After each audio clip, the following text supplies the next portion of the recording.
Hello, potential viewers. Welcome to my channel. If you paid some attention to the YouTube drama lately, you may have heard of the name Suzy Lu and the controversies around her behavior.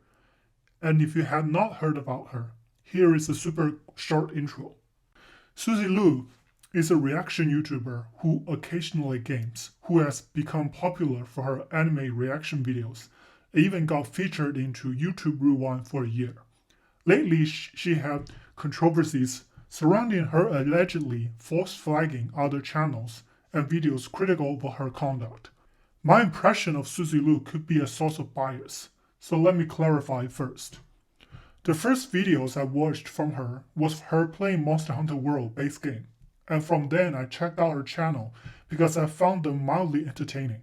But then I decided not to subscribe or follow because her videos were mainly anime related videos, and I remember most of her videos being around 15 to 20 minutes of anime reactions. I do not like reaction videos, nor do I watch animes she reacted on. After Iceborne was released, her videos popped out my feed again, and after I checked them out, I found her less entertaining, mostly because I found her making no progress in her skills and not taking advantage of the new game mechanics and basically spam the same move over and over again, so I decided not to subscribe or follow. The third time Suzy Lu's name came to my attention was because of the controversy that I referred to, and this time I paid more attention than before, partly because snitching and home monitoring is the kind of behavior most reasonable people hate, and mostly because of the pandemic limiting my options for entertainment. And from my observation, as someone who basically has no dog in the fight, Suzy Lu did admit that she used the flagging feature of YouTube, whether it is issuing copyright strikes, claiming she has copyright to her face, and that she flags videos she does not like and say it is the doing of YouTube that the videos got taken down, even though she reported them. These screenshots I'm showing you is from YouTuber Jeremy from The Cordering, a nice commentary / pop culture reporting channel, documenting his interaction with Suzy Lu. One argument that kind of stood out was the statement, "Why do you feel threatened? Have you broken YouTube TOS?" Just in case any of you haven't engaged in a debate of government or regulatory body overreach before, this is a classic example of nothing to hide argument. In the days of recent post 9/11 and commencement of the Patriot Act, this was a common argument among the overzealous wiretap pushing politicians. You have nothing to fear if you have nothing to hide. And the subtext is, we will tap all of your calls and text messages, just don't utter the wrong things. And this is quite a tempting argument for the inexperienced eye at first sight.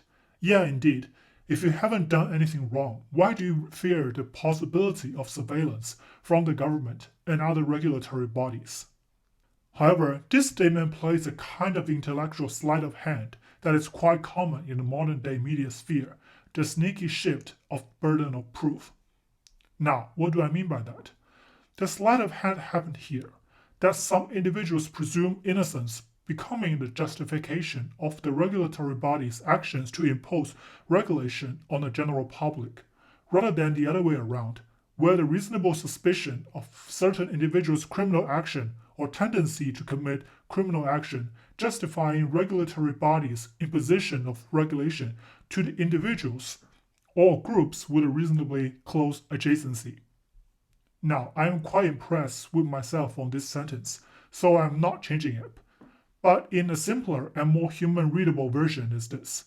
It carries the assumption that individuals have a responsibility to prove their innocence, rather than the regulatory bodies bearing the responsibility to prove the cause behind their regulatory actions. And this kind of presumption is especially dangerous when it comes to laws and rules that are intentionally or unintentionally vague and generic. It makes the rule system easily exploitable for different malicious parties with various intents. Because even for the most sufficient of rule and adjudication systems, the process is never easy for parties that are subject to scrutiny, investigation, and potential punishment.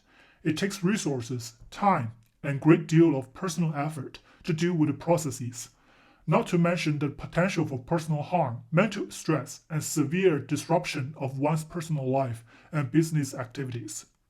And even the accused parties are proven innocent.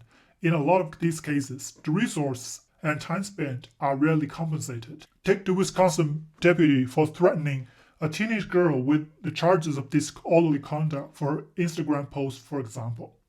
If the girl and her family were indeed arrested, not only might they face jail time or hefty fine at a time of economic uncertainty, having a misdemeanor record could also be detrimental to the teenage girl's future, which are the reasons that, if the conduct of the deputy alleged in the file are true, I am glad they are suing and I hope they win.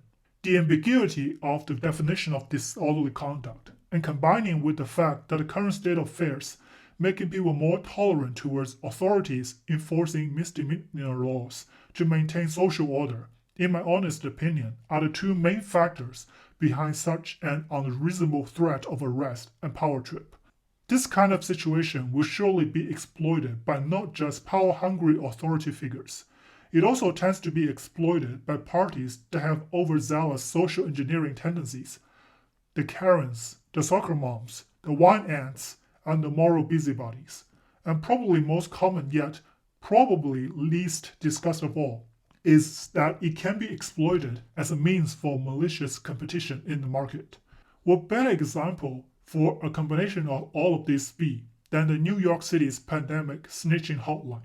Mayor Bill de Blasio's social distancing snitch hotline can surely become a tool for all three of the previously mentioned malicious parties to rag on anyone that might be caught in a slightly unlucky situation. I am so glad that people trolled it into a halt, by the way.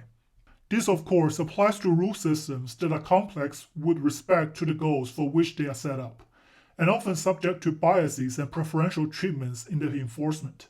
And YouTube's community guidelines and TOS system certainly belong to this category. Not only has the enforcement shown political bias, but also clearly has it shown its preferential treatment towards advertiser-friendly content creators when it comes to enforcing community guideline strikes. And for the part where it probably is worse in the context of YouTube's strike system is that normal legal cases, you have several layers of appealing and fighting legal decisions, where the judgment imposed on the parties can be evaluated by relatively independent departments of the legal system, and there is always the Constitution. But for the YouTube strike system, YouTube is essentially playing part accuser, full judge and jury, and executioner role. And with strike first, investigate later enforcement practices of YouTube while handling flags and strikes, the flagging system itself carries a great deal of possibly undeserved power. What this means is that for any content creators whose livelihood is at least partially dependent on the practices of YouTube, if you are not one of the golden child or preferred creators, almost nothing good can come from the striking system. Kind of like in normal life, parties with less resources can often be wronged by the law, even if they have the right cases. So to summarize, flagging other people's work, pushing the responsibility of strikes on YouTube, and asking, have you broken the extremely complicated and ever-changing and clearly biased TOS is one of the most caring things you can do on the internet. And I can certainly understand why so many content creators are turning on Suzy Lu. By the way, Suzy Lu, get good and start learning about drill blades and game mechanics in general. If the anime reaction thing doesn't work out, at least have a fallback plan. It's kind of frustrating for the viewer to keep seeing the same mistakes being made. No! No! No! Alright, that is all for my video. I hope you like it. I hope to see you next time.